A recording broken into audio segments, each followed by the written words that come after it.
আজকে তোমাদের এমন একটা অ্যাপসের কথা বলবো যে অ্যাপসে বাইরে থেকে দেখলে মনে হবে ক্যালকুলেটর, কিন্তু ভিতরে তোমাদের সমস্ত প্রয়োজনীয় ডকুমেন্ট ভিডিও কিন্তু হাইড করে রাখতে পারবে। কেউ বুঝতেও পারবে না যে তোমার মোবাইলে ইম্পর্টেন্ট কোনো ডকুমেন্ট, ইম্পর্টেন্ট কোনো ভিডিও রয়েছে। তো কীভাবে সেট আপ করবে এবং একটি মাত্র সিক্রেট কোডের দ্বারাই কিন্তু সেই অ্যাপটা তোমরা চালাতে পারবে। এর জন্য সর্বপ্রথম চলে আসবে মোবাইল ফোনে থাকা প্লে স্টোরে আসার পর এখানে সার্চ বারে গিয়ে তোমাদের লিখতে হবে ক্যালকুলেটর লিখে সার্চ করবে। সার্চ করলেই তোমাদের সামনে ঠিক এরকম একটা ইন্টারফেস চলে আসবে, যেখানে অনেকগুলো ক্যালকুলেটর হবে। তার মধ্যে আমি যেটা দেখাচ্ছি সেই ক্যালকুলেটরটা ডাউনলোড করে নেবে।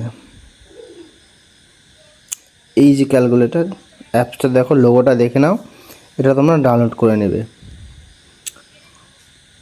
তো আমার ডাউনলোড করা আছে তাই ওপেন দেখাচ্ছে, আমি ওপেনে ক্লিক করে দেব। ঠিক এরকমভাবে ওপেন হয়ে যাবে। ওপেন হওয়ার পর তোমাদের ল্যাঙ্গুয়েজ সিলেক্ট করতে বলবে, ইংলিশ করে ডান করে দেবে।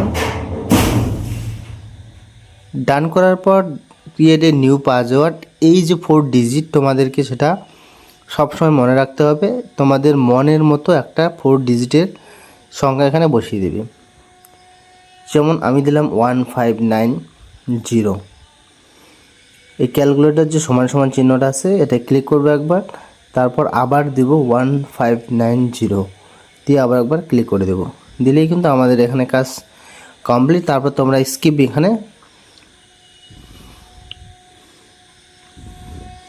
স্কিপে ক্লিক করে দেবে, ক্লিক করে সম্পূর্ণটাকে স্কিপ করে দেবে।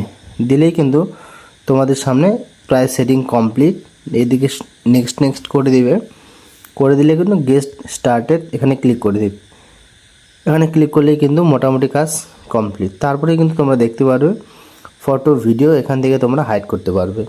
তো আমি যদি ফটোতে ক্লিক করি, ফটোতে ক্লিক করলাম, দেখো এখানে একটা ফটো আছে। এবার ফটো হাইড কীভাবে করব, আমি প্লাস আইকনেতে ক্লিক করব, তারপর গ্যালারি চলে আসবে, গ্যালারিতে ক্লিক করে দেব।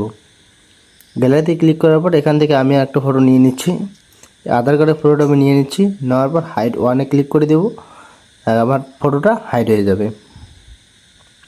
এখানে কিন্তু আমাদের চলে আসলো। এই ফটোটা কিন্তু এখন আর গ্যালারিতে শো করবে না। তো ঠিক এভাবেই কিন্তু আপনারা আপনাদের ইম্পর্টেন্ট যে ডকুমেন্টগুলো রয়েছে বা ইম্পর্টেন্ট ভিডিও সেগুলো কিন্তু হাইড করতে পারবে। তো এগুলো ভালো কাজে ব্যবহার করবে এই অ্যাপটি, কেউ খারাপ কাজে ব্যবহার করবে না। তো ভিডিওটা যদি ভালো লাগে একটা লাইক কমেন্ট অবশ্যই করে যেও। দেখা হচ্ছে পরে কোনো ভিডিওতে।